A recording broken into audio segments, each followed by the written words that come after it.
You're driving home at night, following every traffic law. The radio's on. Your mind's somewhere between work and what you're going to eat for dinner. Then it happens. The red and blue lights appear behind you. You're getting pulled over. Now what? The officer walks up. License and registration.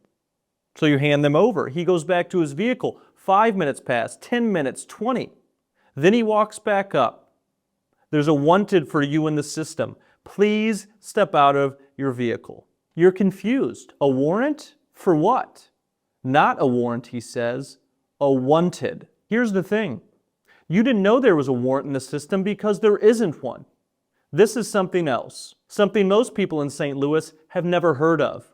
But they're being used every day. I'm attorney Matt Wayman, and today we're breaking down the wanted system used by police in St. Louis City and St. Louis County, and why some federal courts are now declaring them unconstitutional. By the end of this video, you'll understand what a wanted is, how it's different from a warrant, and most importantly, what to do if you're ever pulled over for a wanted. So exactly what is a wanted? A warrant requires that a judge review evidence under oath and sign off on it. That's the constitutional standard. Probable cause plus judicial oversight. A wanted is completely different. With a wanted, one police officer, without ever going to a judge, decides on their own that they have probable cause. They don't write it down under oath. They don't swear to it in front of a magistrate. All they do is call a care operator on the phone and say, I want to issue a wanted for this person. The care operator then enters it into a database called REGIS, the Regional Justice Information System. Here's what gets entered into the system: the person's name, physical description, address, the alleged crime, and the officer's contact information. That's it. No affidavit, no sworn statement, and no judge reviewing probable cause. And once that wanted hits the system, every officer in St. Louis City and county, and sometimes all across Missouri and Illinois, can see it. And that officer can arrest you based solely off that database entry. No judge ever reviews it. You never get notice of it.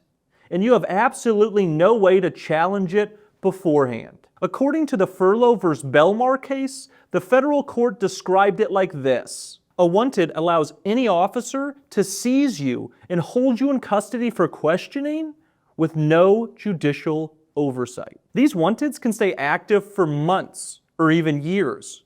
For misdemeanors, they can stay active for up to a year. For all non-Class A felonies, they can stay active for up to 3 years. And for Class A felonies, they can stay active indefinitely until the person is arrested or until the agency removes it. And there's no public system to check if you have one. You could have an active wanted right now, and you wouldn't even know it. Now, this isn't just a theory. Let me tell you a little bit about a case that's working its way through the federal court system right now. In April of 2024, Catherine Kilgo attended a peaceful anti-war protest at Washington University. She was arrested, taken into custody, but later released, and all of her property was returned. Months go by. In August, she's attending another peaceful protest outside of the St. Louis County Jail. An unmarked black SUV pulls up. 2 men jump out and start shouting her name. Caitlin, Kilgo. She doesn't recognize them. Then she realizes that it's 2 Washington University police officers. They start shouting, Caitlin, we want our helmet back. She has absolutely no idea what they're talking about. Fast forward to Labor Day weekend. She's driving around in Eureka. She gets pulled over. The officer tells her that her license plate is in the wrong spot. Then he tells her why he really pulled her over. There's a wanted for you in the system. Caitlin is arrested. She's taken to the Eureka Police Department. She immediately tells them that I'm not answering any questions without my attorney present. That doesn't matter. They hold her 4 hours until the Washington University Police Department can show up and interrogate her. Eventually, her lawyer negotiates her release, but she was never charged with a crime. There was never a warrant placed out for her, and she still doesn't even know if a wanted is active because there's no way to check. Think about that. A private university issues a warrantless arrest order that allows a person to be detained 30 miles away where the arresting officer have absolutely no idea what the underlying allegations are. That is the problem with the wanted system. So what have courts said? In 2022, the 8th Circuit Court of Appeals looked directly at this issue in Furlow versus Belmar, and they held that a wanted is not enough to justify an arrest. There are only two constitutional ways to arrest a person.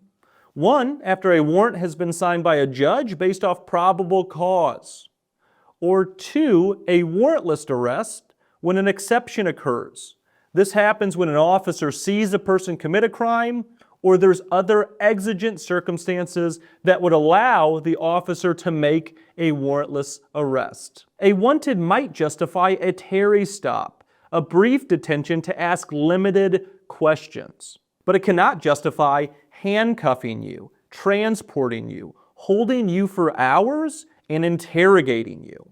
Without a warrant or independent probable cause, that is an unconstitutional arrest. The court noted that the St. Louis County Police Chief testified under oath that officers regularly used wanteds instead of warrants because the prosecuting attorney's office required a suspect to be interviewed before they applied for a warrant. So officers issue a wanted, wait for them at a traffic stop, take them into custody, and then question them. The court called it what it actually is, an end run around the Fourth Amendment. Between 2011 and 2016, St. Louis County issued over 15,000 wanteds.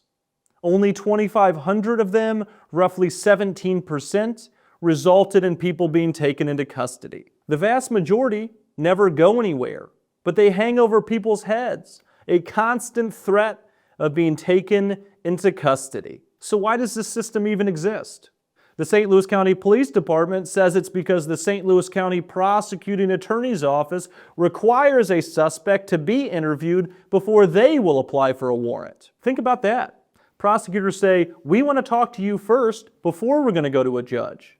But what about this? You have the right to an attorney. You have a right to remain silent. You don't have to answer any of their questions. So police come up with a workaround, the wanted system. They issue a wanted. They wait for you at a traffic stop. They take you into custody and they bring you in for questioning. It turns your right to remain silent into a reason to arrest you. Civil rights attorneys, public defenders, and even federal courts have said it. This has gone too far. The Department of Justice called it out in 2015 in their Ferguson report, where they stated that the wanted system was being used as an end around the judicial system. So here's what to do if it happens to you. If you're stopped and an officer says that you have a wanted out on you, do this. Number one, stay calm. Take a breath. Anything you say or do can be used against you. Number two, be clear and direct. Say this and only this. Officer, I am not resisting. I do not consent to any questioning. I am invoking my right to remain silent, and I want my attorney. Then stop talking. Do not argue the law with the officers. Do not explain your side. Do not answer questions like, why would police want to talk to you? Or, don't you just want to clear this up?